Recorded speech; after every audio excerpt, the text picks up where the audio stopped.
Hello, everyone. Welcome to our Saturday meeting. I'm Kurt Buskey with the San Diego Brain Injury Foundation, and we have a special presentation today. And I hope that you leave this meeting today with some tools that you can use in your own life and with a sense of relaxation. Today we have JoAnn Jaffe, who's a yoga practitioner and founder of OG Yoga, which is a nonprofit organization dedicated to addressing trauma, making yoga accessible to San Diego's underserved communities, and intervening in the complex processes of trauma. So the topic today is OG Yoga Healing Journey for Traumatic Brain Injury Survivors.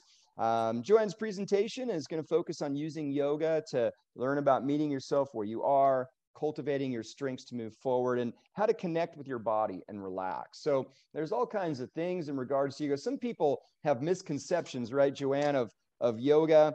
And I think that, you know, it doesn't have to be extraordinarily complex. And so I think that there's some simple, you know, techniques that you can incorporate into your own life as needed, or as part of your daily endeavors to become centered, relaxed, and those types of things. And I probably said that in the wrong way, but JoAnn, you can clarify everything, certainly.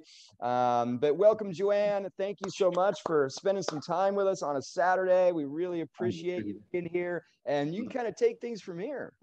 Thank you, Brock. And it is Jaffe, JoAnn Jaffe. And I'm so pleased to be here. Thank you for having me. I'm so pleased to be with the San Diego Brain Injury Foundation, who's been serving the brain injury community for over 30 years. And OG Yoga has been serving trauma survivors and specialty populations over 6 years now. I want to give a special shout out. I see two of my dear friends on the call. Jimmy's on the call. Who teaches, he's also an OG Yoga graduate and yogi, and teaches yoga for brain health, and is a survivor himself. And my dear friend Cassandra Thorson is on the call with us, who has unique skills and gifts. There she is. And you're gonna be at our walk event. I think you're gonna have a table there, so people who attend the walk can learn more about you. We will be there in force. Awesome. Yes, absolutely. And hopefully Jimmy and Cassandra will be joining us at our table. Yeah. So I want to thank you again, Kurt and Stephanie, for this wonderful partnership that's an early bloom, and for having me. I'm going to go ahead and put on the slideshow, if that's okay. Sounds good. All right, everybody. My name is JoAnn Jaffe, and I am the founder of OG Yoga. We're a nonprofit organization started in 2015 to heal trauma, rebuild lives, and positively impact those individuals who have experienced poverty and homelessness, incarceration, disability and disease, youth, and those who have experienced substance abuse and addiction. We're doing this with the 5,000-year-old art and science of yoga. Thank you again, traumatic brain injury community, for being here with me on this Saturday, February 19th in the year 2022. My intention is to connect with all of you who have made time for today's presentation and provide you with a radical new awareness of yoga that can support you in actually reframing the TBI experience. It works to calm the fluctuations of the mind. Yoga reconnects us to our body, our sensations, our emotions, and our thoughts without judgment. Yoga can reduce fatigue. It can manage stress and anxiety. It can cultivate joy, gratitude, and loving kindness. It allows you to connect with your body and relax instead of focusing on how much your symptoms like headaches, double vision, memory loss, impaired executive functioning need to improve. It can encourage and empower you to listen to your body and respond with compassion rather than push your limits. And we work to make this accessible and to improve the quality of life for people with traumatic brain injury. The importance the important practice, which we'll talk about a lot today, of self-inquiry is at the very core of yoga. We learn to befriend ourselves, nurture ourselves, and practice unconditional love and forgiveness for ourselves and others. And as always, I have to warn you of the three major side effects: strength, flexibility, and balance. Trauma doesn't only affect vulnerable populations. Trauma can strike any one of us who might be in the wrong place at the wrong time, like the mass Las Vegas shootings at a music festival, for example. And I invite you to consider that we are all now on the trauma spectrum as a result of the COVID-19 pandemic. We have all faced uncertainty with not having a say in what is happening in our lives. The global pandemic, along with TBI, has taken a toll on our body, our mind, and our spirit. We'll be engaging in 3 practicums today that you can take away from this presentation and work into your day on or off the mat. Practicum 1 is breath work to ground and create present moment awareness. Practicum 2 is a chair yoga sequence to provide rhythmic movement to reconnect to our physical body.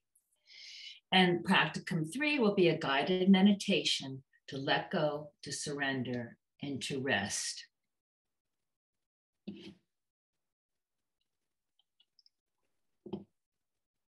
Let's see. I'm trying to get to, there we go. So, our collective trauma and traumatic brain injury. We are living in fight, flight, or freeze mode, which affects us negatively in many ways. It affects our immune system, our mental health, and our physical well-being. TBI, coupled with the global pandemic of the last several years and its associated chronic stressors, can have serious mental health consequences. We can experience distress, unresolved grief, and isolation. And isolation may lead to depression for many, and sometimes even suicide ideation for some. We have discovered that we store trauma in our bodies, and we need to release the trauma somatically, physically through our bodies. It's living in our tissues, in our muscles, in our bones, in our fascia. So what have you suppressed to make it through your day the last 2 years in this environment and coping with a TBI? Economic loss is a possibility in the last 2 years, a polarized political race, a social justice revolution, TBI, and the stressors and challenges multiplied. So how do we find comfort, safety, and peace? Breath work. Pranayama is a Sanskrit word. Pranayama is an actual limb of yoga. Yoga has 8 limbs. In addition to the physical asana or practice, pranayama or breath work is one whole limb.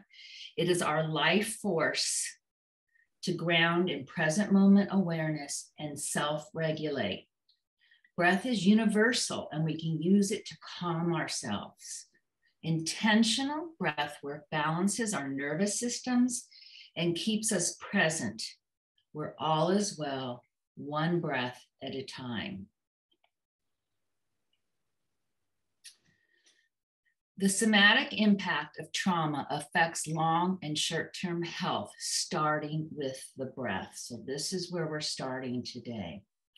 And we're going to do our first practicum right now. So I invite you to find a comfortable position. You can be laying down, you can be seated, whatever's comfortable for you.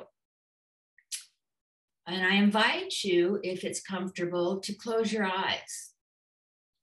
If you don't feel comfortable closing your eyes, find a drishti or a focal point, a soft focal point with your eyes open out in front of you.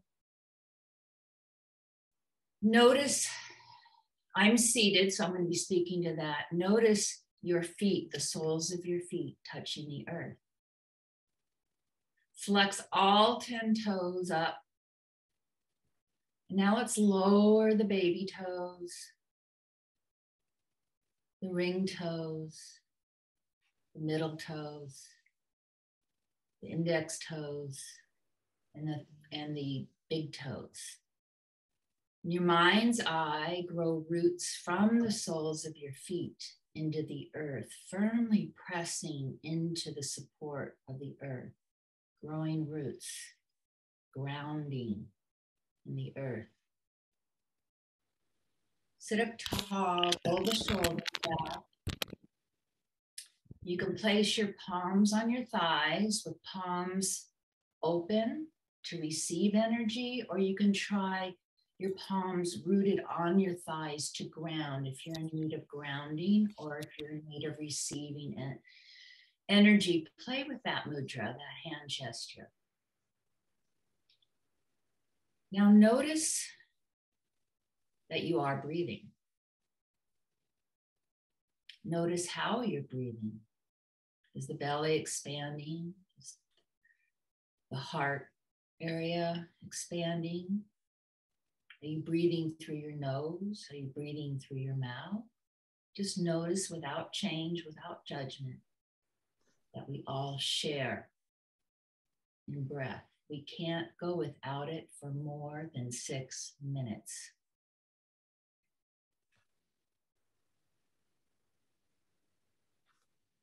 With your feet firmly rooted in the earth and your sit bones firmly rooted in the chair, I invite you to constrict the back of the throat and start to inhale through the nose, through the nostrils. And slowly exhale through the nose.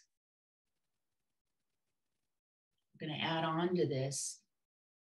We're going to inhale audibly through the nose to the count of 3 or 4 or 5, whatever's comfortable for you. And we're going to audibly exhale through the nose to the same count, making almost a Darth Vader type of sound. This is telling our system that we're safe, all is well. On that inhale, we're igniting the sympathetic nervous system, that fight, flight, or freeze that we've been living in chronically.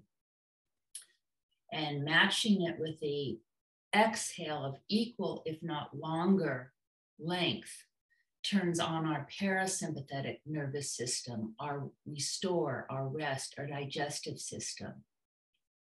So we're balancing our nervous systems. Inhale deeply. Exhale deeply. I'm going to add on here. On the inhale, in your mind's eye, start at the base of your spine, your tailbone, and inhale up each of the 36 vertebrae of the spine. And as you move up the spine, increase the space between each vertebra, creating lots of length and space all the way up to the crown. Then we'll exhale from the crown back down to the tailbone, maintaining that new space, but surrendering back to the earth, the old breath, and anything that no longer serves us. Inhaling fresh oxygenated air and space for infinite possibilities. Exhaling the old air, any tension, any person, place, or thing that no longer serves us. 3 more breaths just like that.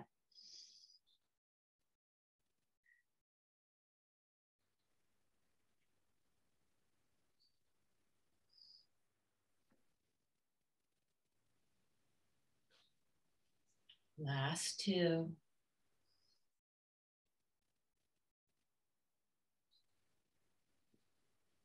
Last 1.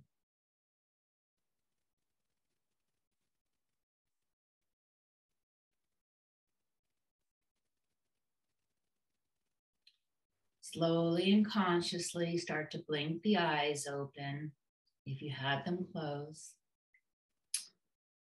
And if you were in a drishti, I would do the same thing. And at this point, I would invite you to use the chat room to comment on any shift that you're aware of from having that short breathing exercise of intentionally focusing on our in-breath and intentionally focusing on our out-breath. This is the component of self-inquiry, to always check in with ourselves to see what we're aware of without judgment. So if anyone had a shift or noticed anything, there's no right or wrong answer. It's just a practice of checking in with yourselves. I invite you to comment now, and we shall move on. So, what is yoga?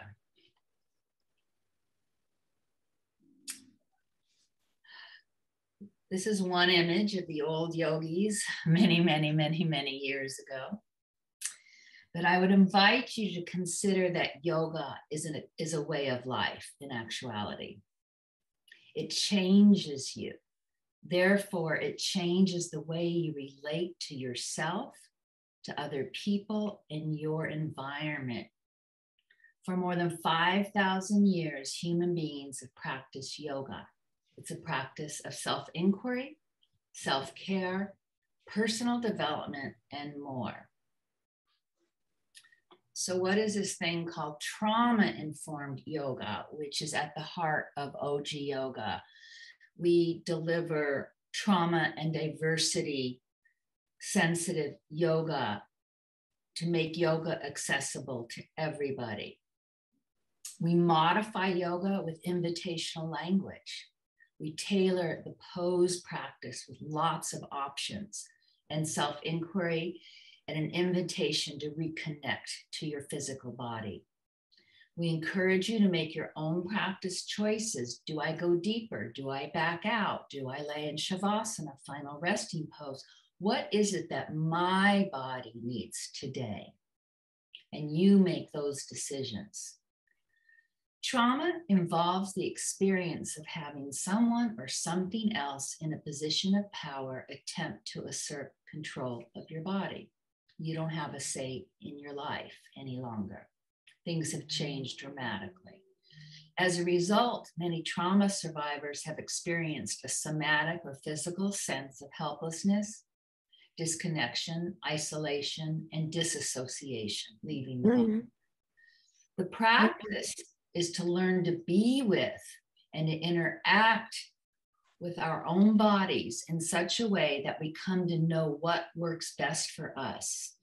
Yoga helps us build a tolerance for discomfort so that we can breathe through those times of discomfort when we're off our mat. We can take our practice off the mat. People ask me how often I do yoga, and I say, mostly every day, mostly all the time, because of the 8 branches. So I will take my breathing practice off the mat to use it at a medical exam that's uncomfortable, perhaps. We'll get into the other branches a little bit later. Yoga teaches us to meet suffering with radical compassion, knowing it comes and it goes. Yoga teaches us to meet great joy with unattached gratitude, knowing it comes and it goes. Yoga teaches us to walk the middle road. The priority in trauma and diversity-informed yoga is to teach our students to listen to your own bodies and make choices that involve taking care of yourself. Reconnect with what is going on in your body, your sensations and your emotions, your thoughts, becoming the witness to all of this without judgment. Yoga develops the ability to get clear information from your body rather than mediated through faulty perceptions that may be caused by trauma and is actually encoded in your brain. Yoga, we are finding out, has the power to change the neuroplasticity of your brain, which then allows you to change behavior. Your body needs to learn that the danger is past. You can learn to experience without fear and reaction and learn to be still and tolerate sensation. There's a new facet of yoga about the spiritual aspect of yoga, that research has found that the spiritual aspects of yoga combined with physical movement and integration of breath improves depression and risk of suicide.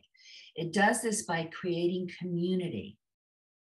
It does this by creating and emphasizing to have great compassion for ourselves and forgiveness for ourselves and unconditional love for ourselves. And to the extent that we can practice compassion, forgiveness, and unconditional love for ourselves is the extent to which we can then offer it to the rest of the world.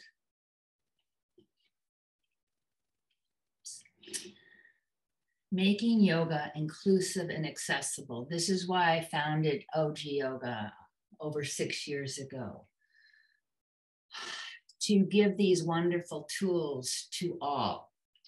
So how can a physical yoga practice be accessible to everyone? What if I'm visually impaired? What if I have glaucoma, traumatic brain injury, or disease? How do I have a safe physical practice? Well, we remove barriers to participating in physical yoga by making movement available in a chair, as you see in this picture. We use support like walls, blocks, bolsters, and blankets. We invite you to go at your own pace, listen to your body and what it needs. All you need is a chair in your body to take part in this practice that we're about to do, our next practicum. For TBI, we do limit up and down movements in complicated positions. It involves stretching and gentle, repetitive pacing, and it is designed to accommodate fatigue, attention, concentration, and memory issues. Because bright lighting and noise can be overstimulating and painful for those with TBI, we normally dim the lights, keep noise to a minimum, and try to maintain an uncrowded space. So let's practice. So I invite you to be in a chair, just like we were with the breath. We're going to use our breath technique. We're going to ground our soles of our feet into the earth. I invite you to close your eyes if it's comfortable. If not, find a soft drishti or focal point down on the floor ahead of you. And find that hand gesture that was comfortable. So I'm placing my hands, palms down to ground. The shoulders are rolled back. In our mind's eye, I invite you to do a body scan. So from the toes, travel all the way from the toes, slowly through the feet, the ankles, up the legs, looking for, as a witness, what's going on in your body. Are you holding tension anywhere? Does something hurt? Without any judgment, just as a witness to observe what is going on in the body. Do that from toes to the crown of the head.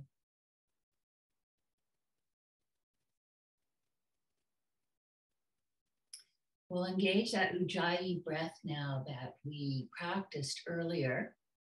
So we're going to constrict or make smaller the throat opening in order to keep all the air in the sinus passageway to make that calm oceanic sound that we practice. We're going to start our inhales from the tailbone and come all the way up to the crown. And exhale through the nose, releasing the old air and any tension that you want to let go of. Take a few more breaths, grounding in present moment awareness.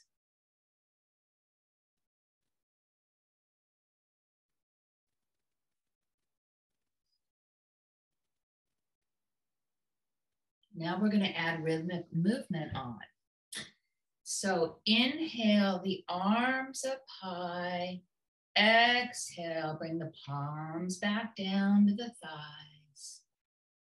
Inhale, arms come to the sky. Nice. Exhale, palms come to the thighs. One more time.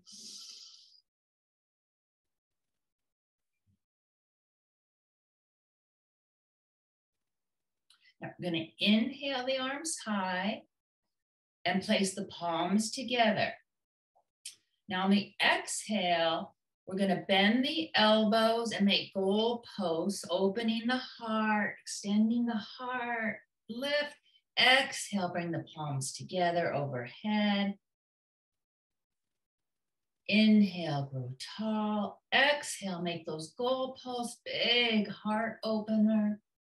Exhale, palms together.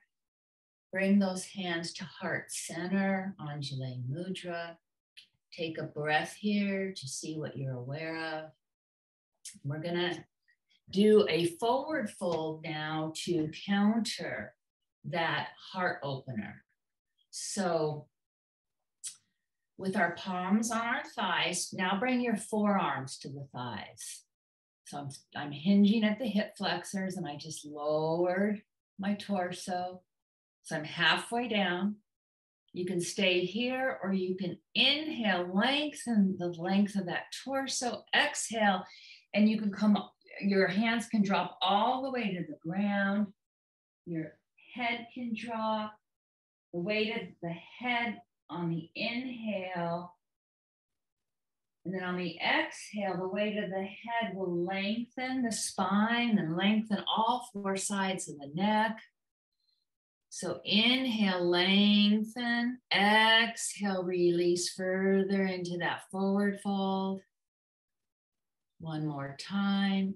Inhale, lengthen, release into the forward fold.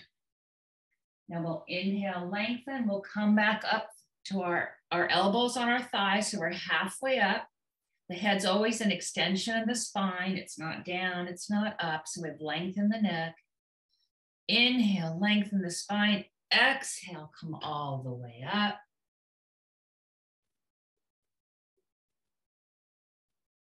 Take a breath or two here to see what you're aware of. Our forward folds create calmness of the fluctuations of the mind. They calm the fluctuations of the mind.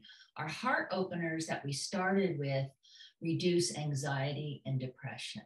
We're going to go into a spinal twist now, and I'm going to see if I can't get myself on the. I'm afraid to stop the slideshow and mess things up, so I'm just going to cue you through this. And if you're watching, Cassandra and Jimmy will.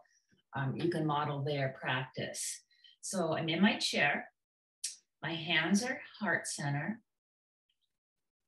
I'm going to inhale, arms up in the air. On the exhale, drop the shoulders, drop the sit bones, drop the feet of the soles of the feet.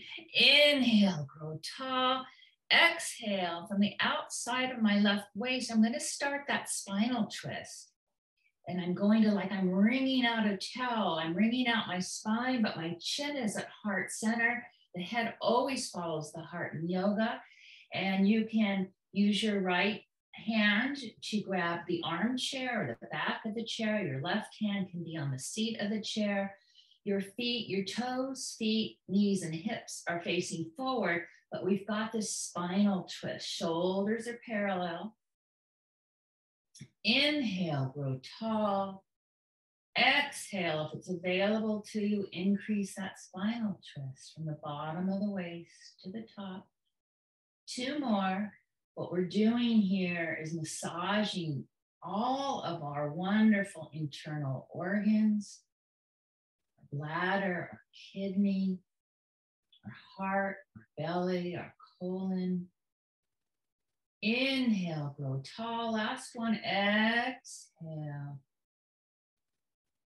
Now we're going to inhale, grow tall. And on the exhale, starting with the shoulders, because the head follows, we're going to unwind ever so slowly, just as slowly as when we got into the twist.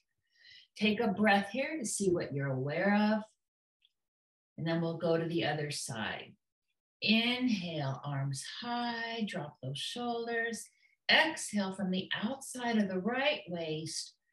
We're engaging the spinal twist to the left. We're rhythmically uniting breath to movement. We're inhaling, growing tall, creating space. We're exhaling and expressing into the pose and letting go of anything that no longer serves us. Inhale, lengthen. Exhale, release. Last two. Audible breath. Last one. Inhale, grow tall. Exhale, and ever so intentionally, we're gonna unwind, starting with the shoulders, the heart, and the belly. Take a breath here to see what you're aware of after the spinal twist. And our last pose is a hip opener. So if we're on those chairs, we're going to lift the right knee and bend it. Yes, thanks, Cassandra, for getting that chair, because you and Jimmy are my models. We're going to bend that right knee, and we're going to place that right ankle on the top of the thigh, of the left thigh. This is called a restorative pigeon. It's a modified restorative pigeon. You can probably already start to feel getting into the hips, but just notice what you feel. I like putting my right palm on the thigh and my left hand on my ankle. And we're going to inhale, grow tall, sending both sit bones into the earth. And we're going to exhale, and we're going to release by gently pushing, putting a little bit of pressure on our palm into that thigh, opening the hip, never forcing, and maybe just sitting here just like this could be enough for you today. 2 more breaths. Inhale, the torso grows tall. Exhale. And release. Last one, getting into the hips will restore a lot of trauma. Exhale, release. If your feet don't touch the ground, I forgot to mention, please put some books under your feet. So we'll put that right foot back down, take a breath to notice any sensations that might be different, having worked that right hip and groin. And then we'll take it to the other side. We'll bend the left knee. We'll put the ankle bone on the thigh. You might notice that this side might be different. For me, I have hip bursitis in this hip, so it's a lot tighter.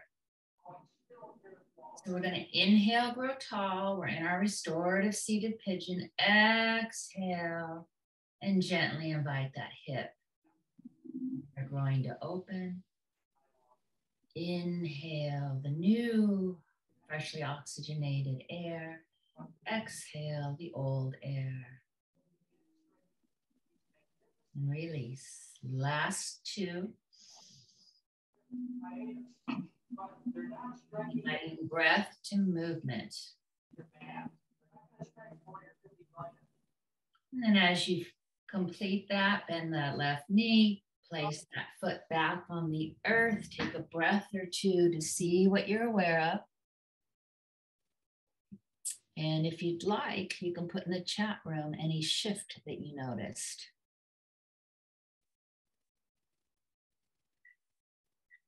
So that was our asana using a chair. So the last couple of years have been historical, not only with the global pandemic, but with a social justice revolution and racial trauma. And I want to incorporate TBI trauma in this area as well. Although similar to post-traumatic stress disorder, racial trauma and/or TBI trauma can be unique. It involves ongoing individual and collective injuries due to exposure and re-exposure to stress. I've heard people say, I am weary of yoga because I might not see anyone else who looks like me. I feel marginalized and I have PTSD from trauma. I may be fearful of being out alone. I am fearful of being pulled over by a policeman. My well-being is fatigued and compromised because trauma causes hidden wounds in addition to psychological and physical effects. Sometimes I feel I am invisible, that I don't matter.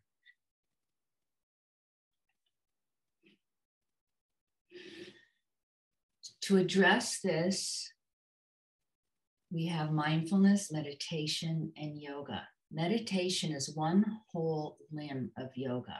Mindfulness is one whole limb of yoga. So when I say I practice yoga almost every day, almost all the time, I might be in meditation, I might be in mindfulness, I might be in asana, I might be in breath work.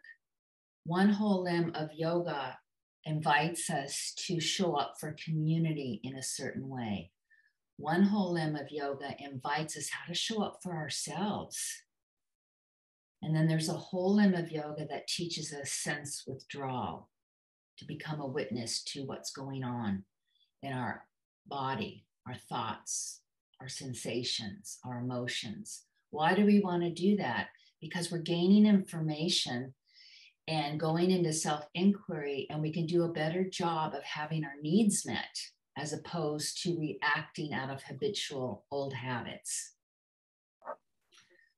Mindfulness, meditation, and yoga help us to find safety and refuge in bodies that have for far too long been the recipient of multiple forms of oppression and trauma.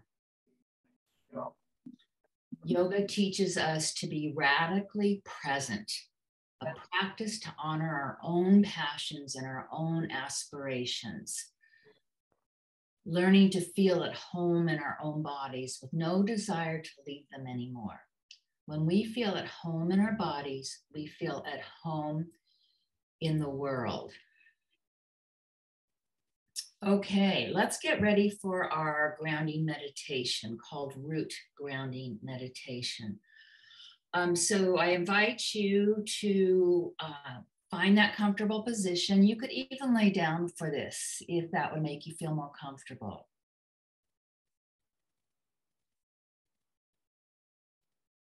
In our last practicum, we're going to do a root grounding exercise.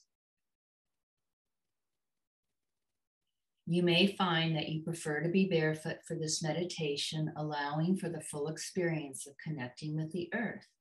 If you find that wearing socks is more preferable, please feel free to do so or keep your shoes on, whatever your decision, your body, your choice, your practice. Root your sit bones into your chair. Root your feet flat on the ground. Notice the soles of your feet and the sensations you feel. Notice how your feet feel with the connection they have made. Rest your arms gently by your side. Scan your body slowly for areas of tension, areas of unrest or stress. Maybe your head or neck is tight. Maybe you notice your shoulders are held high. Let go of any knots in your stomach or your heart. Relax your arms, your hands. Relax your gluteal muscles and legs. Wiggle your fingers, wiggle your toes. Simply relax. Now notice your breathing. Is it fast and labored? Maybe it is already slow and steady. Take a moment to become aware. We will begin to focus our control on our breathing.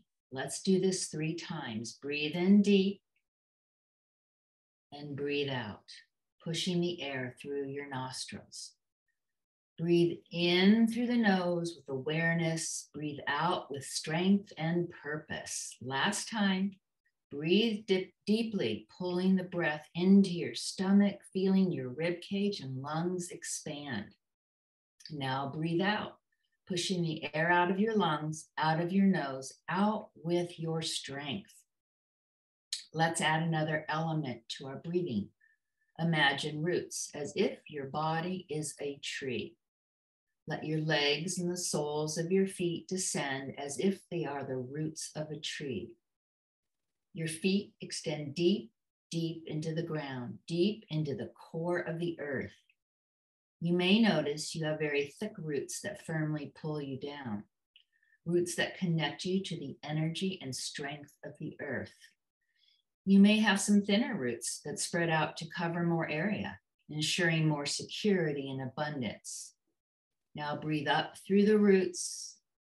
Move your breath from the soles of your feet up through your calves and thighs. Feel the breath move through your legs up to the core of your body. Let your tree grow through your ribs and shoulders with your out breath. Relax your arms and neck. Feel the in-breath in your throat and let it expand into your head, relaxing your brain, your forehead, your thoughts. Imagine with each in-breath, you are extending the roots up to the crown of the head. Feel your energy move from the soles of your feet up through your head and into the sky. With each in-breath, notice the cleansing energy come into your being. With each out-breath, release all of the tensions in your body and negative thoughts in your mind. With your next in-breath, feel the power of the earth move through the roots of your feet, up through your stomach and heart to the top of your head.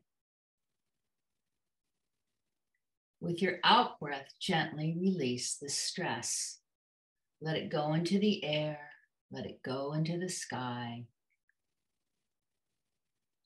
From the roots deep in the center of the earth, draw energy up to the crown of your head. If you get distracted, just notice your thoughts, then let them go. Accept your distraction and draw your attention back to the soles of your feet, your roots strong and powerful. Notice your breath. Notice the energy you draw from the core of the earth. There is abundant energy. As you breathe out, let your stress and emotions escape into the atmosphere. Continue to breathe deeply.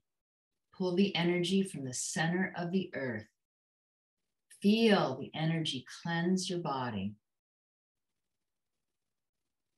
Feel your out-breath, releasing the tensions and worrisome thoughts you carry. Continue this breathing to relax, to re-energize, and to be free from stress and tension.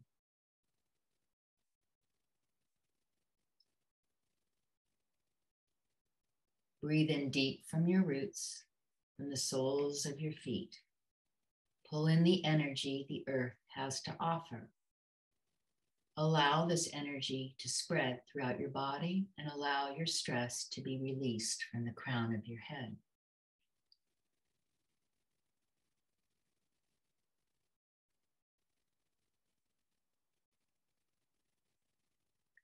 When you're ready, start to shift your awareness back to the soles of your feet. Notice how the ground feels below your body. Notice the connection your feet have made with the earth. Be aware of the energy the earth has given to you. Bring your awareness to the strength and relaxation that you may now embody. Bring your awareness to your roots and to the connection you have made. You are invited to bring this energy and peace with you throughout your day today, perhaps into the evening, and perhaps even waking up with it tomorrow.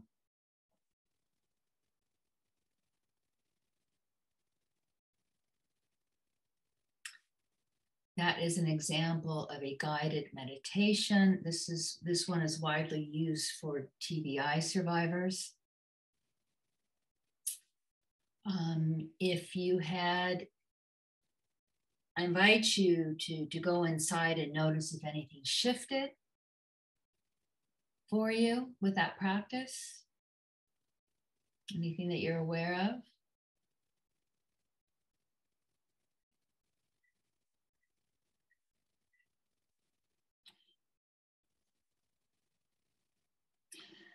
And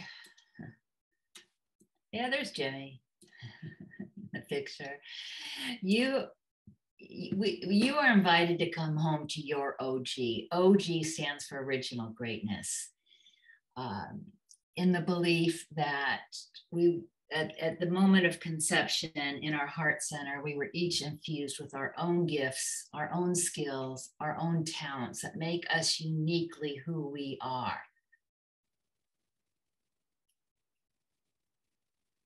We invite you to meet yourself where you're at in a yoga practice, to practice unconditional love and forgiveness for yourself, to practice self-inquiry. Your toolkit now includes intentional breath work to bring you back into the present moment where all is safe. Your toolkit includes your new knowledge to unite breath to movement, inhaling new, clean, spacious air, exhaling and expelling anything that doesn't serve you. Your toolkit involves meditation to go beyond the mind and experience your essential nature, which is peace, happiness, and bliss.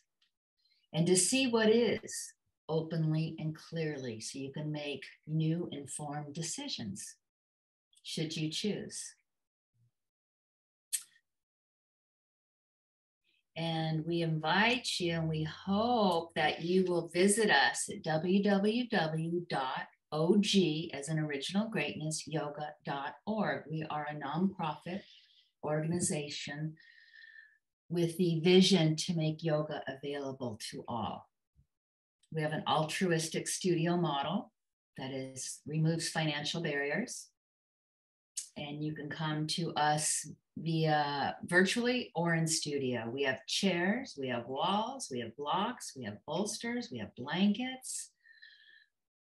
And we would love to have you in our community if any of this helped. And it only works if you practice, but it does work. I am living proof of it. That's why that is why I am so passionate about yoga. I dabbled in it through the decades, through the years, with every other form of exercise. And it wasn't until the year 2000 that I dove into a practice. And I was lucky enough to be taught a practice that at the time is called Svarvupa yoga, but that's now what we call restorative yoga. And I was able to heal my body and my mind and my emotional state. It was a miracle. It is a miracle. Still a process. It's ongoing. It's ongoing. And I became very passionate. Some people say obsessed with making these tools available to everybody. So that's my story, and I'm sticking to it. It's been an honor. Thank you for practicing with me today. And I think now would be a good time to see what's in the chat room and if there's any questions, because we do have, I think we have time, right? Right, Kurt? We do have time for some questions. I first wanted to just thank you, JoAnn. I appreciate you joining us today and giving us some tools that we can use in our own lives. I mean, in this day and age, I mean, there's a lot of stress that everybody's facing. As population expands, we become progressively more disconnected from the natural environment.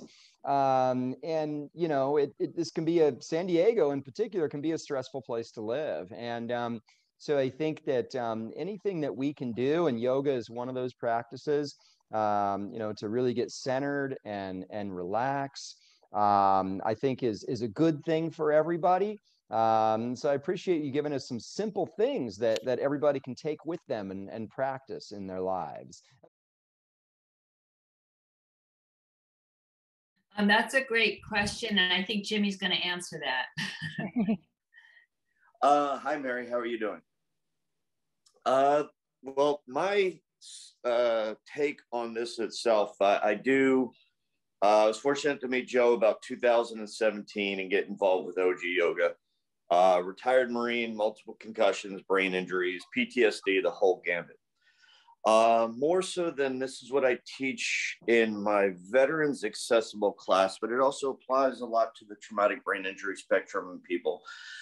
The statement itself was, how do I breathe right? Herein lies the trick. Breathing is a skill, just like any yoga pose. The first thing is just the fact that you're breathing and consciously working with it is right. So the end state goal, shall we say, of these elaborate yoga breathing techniques like Ujjayi breath or Nadi Shodhana or alternate nostril breathing is, although it's very powerful and great, it could also be in itself a tool which can cause harm. So for instance, I take with, in your case, and it sounds like very something similar, veterans, a great example. I hate to use war movies as an example. Joe and I have used this several times, but however, there's always that movie where you hear the auditory exclusion, you have the perspective of the Marine or the sailor or the soldier running, and things are noisy in the background, but it's muted, and all you hear is the sound of their breath. So breath in itself, and then you tell to this veteran, hey, sit down and close your eyes and go. So they're putting themselves in that space. So what Joe did, what was called a noticing breath. Notice how, what's coming of this. Find that breath that works for you. And when you feel that you're confident and you feel that you can actually just sit and notice that your breath is working or doing, then you're actually crossing that threshold of right. Does that make sense? So don't worry about the techniques quite as much. There are some great brain techniques that involve timing, exhale, inhale. The fact that you breathe and you notice the sensations is the most powerful aspect of breath possible. Everything else is just gravy. Thank you. Does that answer your question? I think that's a good explanation. And it's like really getting in touch with how breathing in a certain way, you know, impacts your body, you know, in your physical state, your emotional state. And that's kind of what you're saying. And I think that that's good practice too, to identify what's happening in our bodies and how we can do different things, whether it's breathing or different ways of moving around our environment, and notice what that does, you know, to our physical body. And it's a practice, Mary, as well. You know, you meet yourself where you're at, like Jimmy said, and over time you'll transition as it's comfortable. You know, the interesting thing about breath work in yoga, it is the one thing that you can take off the mat. And I'm an attorney, and I love yoga. I've been doing yoga for decades. And I met JoAnn in our mutual love of yoga. I love the fact that doing yoga requires me to focus on my breath. And again, it's not any particular, you know, technique of breathing. You just learn to focus on your breath. and you learn to use your breath. And the more you do it, the more you focus on your breath, the more you use it. So it just builds on itself. And what I've realized is how much I use my breath when I'm not doing yoga. And of course, as a lawyer in the courtroom, as you think of, that's your highest moment of stress, but there's so many other moments of stress in life. And the funny thing is, once you start learning to use that breath, you automatically start using your breath in moments of stress. And your body learns that using your breath, you can reduce your stress. So I have learned to use my breath just subconsciously to reduce my stress. If I get in a stressful argument with a family member, I almost start giggling because I'll realize I've started like taking deep, slow breaths. And then the whole stressful issue becomes kind of a side note that I'm taking a breath, and it puts it all in perspective. So it's a really good source for just controlling your emotions off the mat as well. Yeah, I think those are great explanations, because I know that and Mary, great question, because I think that for folks that aren't very experienced in yoga, right, or just thinking about it or trying it, the breathing thing, I think folks get caught up on that, right? The practice is for you to look at all this. And we actually have a type of breath called a clearing breath in yoga, where we inhale through the nose and we exhale loudly through the mouth. So it's somewhat of a sigh. And it cools the energy in our system and releases the energy in our system. So it sounds like that only you can come up with the answer, that this is a way for you to clear energy, whether it be positive or negative. Yeah, I think the big takeaway, I mean, and I hope everybody, took that, is that, really paying attention to what, different ways of breathing, what that's doing to you, what's that doing to your body. I think that's a good takeaway for everybody. And I'd never heard, I'd never heard that before, specifically how you all have stated that. So I appreciate that.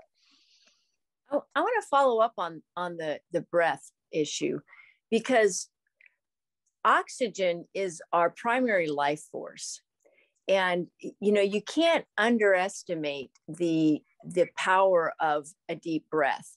And I think that's why in yoga, why the breath is such a powerful tool that we use, because there's nothing that changes your mood and your thought process like taking a deep breath, because filling your lungs with oxygen is it's a jolt. I mean, we drink caffeine, we do all kinds of things to stimulate our energy level, but there's actually nothing like deep breaths that will actually fill your body with a level of energy, and more importantly, feed your cells.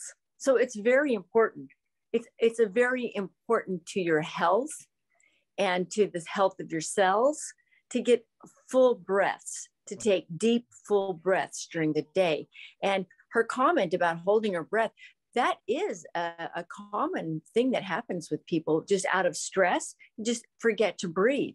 So the more during the day that you can remember to take a deep breath and just, look around and take a deep breath, it just changes your world and it feeds your cells. So it's very important.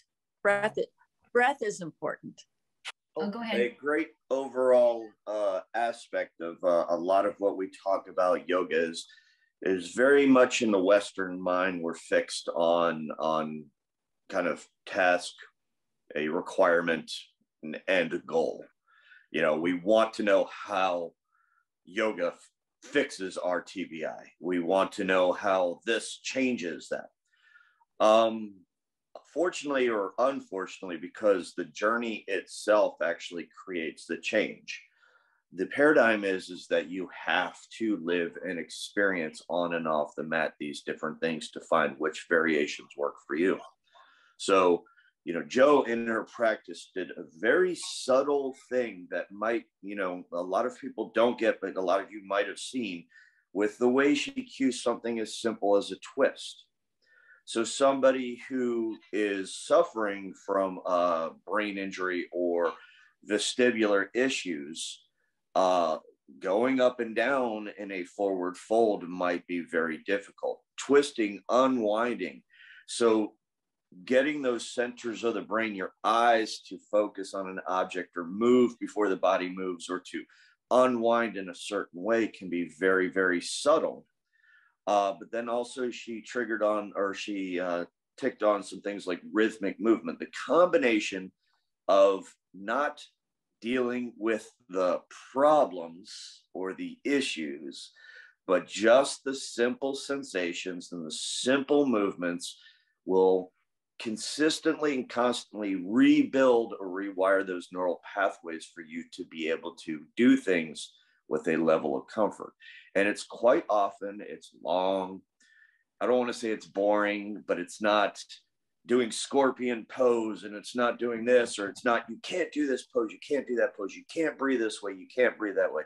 No, it's about you getting on and off the mat and experiencing these micro moments of you being able to find what your threshold is. So one of our, a good inspiration for both of us is gentleman Giovanna Heyman, works with people who are multiple amputees, who are bedridden, to get them into micro movements of the body, which is probably a more profound practice than Cassandra and I doing, this wild, crazy headstand.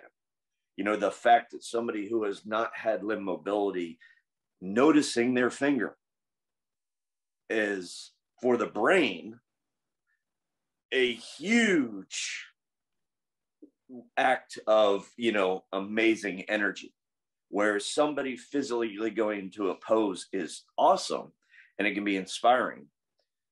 But that's just the extra. The base is your feet on the ground, your brain, your breath, and your body experiencing that moment.